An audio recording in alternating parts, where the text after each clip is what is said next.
Yes, mambo vipi mpenzi mtazamaji wa Jumba TV. Naam, niko hapa kwa ajili ya kukupa update za michezo sasa kuhusiana na sakata zima la dabi ya Kariakoo, ambapo kuna mvutano kati ya Simba na Yanga. Yanga wao bado wameshikilia msimamo wao kuwa hawatocheza mchezo huo wa tarehe 15, mchezo wa dabi ya Kariakoo. Kama unavyoweza kuona, wachezaji wa Yanga wakiwa wanajiandaa na mazoezi kuelekea mchezo wao na wajelajela au Tanzania Prison. Maana kuwa ule mchezo wao wa tarehe 15 wameutoa, na kama unavyoweza kufuatilia, kama ni mfuatiliaji wa page ya Instagram ya Young Africans, wameposti ile ratiba yao ya michezo mitatu iliyobakia.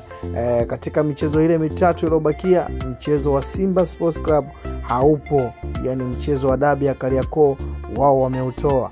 Hii ina maana gani? Ina maana kuwa wanashikilia msimamo wao wa kusema kuwa hawatoicheza hiyo mechi ya tarehe 15 ya Simba na Yanga, huko Simba wao wakiwa wanaendelea na mazoezi ya kujiandaa na mchezo wa tarehe 15, ambao michezo mitatu ambayo imebakiwa ikiwemo mchezo wa Simba na Yanga, huku mashabiki wa Yanga wakiendelea kuunga mkono viongozi wao kwa msimamo ambao wameuchukua huu wa kuweka mgomo kwa mechi haitochezwa.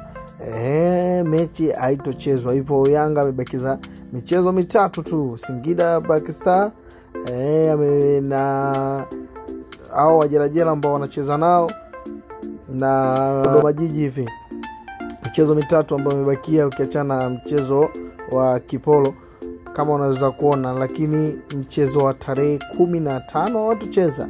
Nimejaribu kupitia komenti za mashabiki wa Yanga kutoka kwenye page yao ya Instagram. Huyu anasema ewa tuchezi, atucheki na wowote na atuchezi, huku nikiona shabiki wa Simba akiwa amjibu kwamba siku ikifika mtacheka na Volcano Kibisawala, akimaanisha kuwa Mpanzu. Wengine wameandika, huyu ameandika haya ndo mambo ambayo unapenda mimi. Mwingine anasema akiwashauri kwamba waondoke kabla mchezo wa Simba. Kuna mwingine naye amesema kwamba Simba na bodi ya ligi, yani mchezo wa Simba na bodi ya ligi. Kama unavyoweza kuona michezo ya Yanga ambayo amebakisha, mchezo wa Simba haupo. Mchezo wa Simba haupo, lakini Simba wao wanaendelea na mazoezi ya kujiandaa na mchezo huo ambao utakaopigwa tarehe 15 pale kwa Mkapa.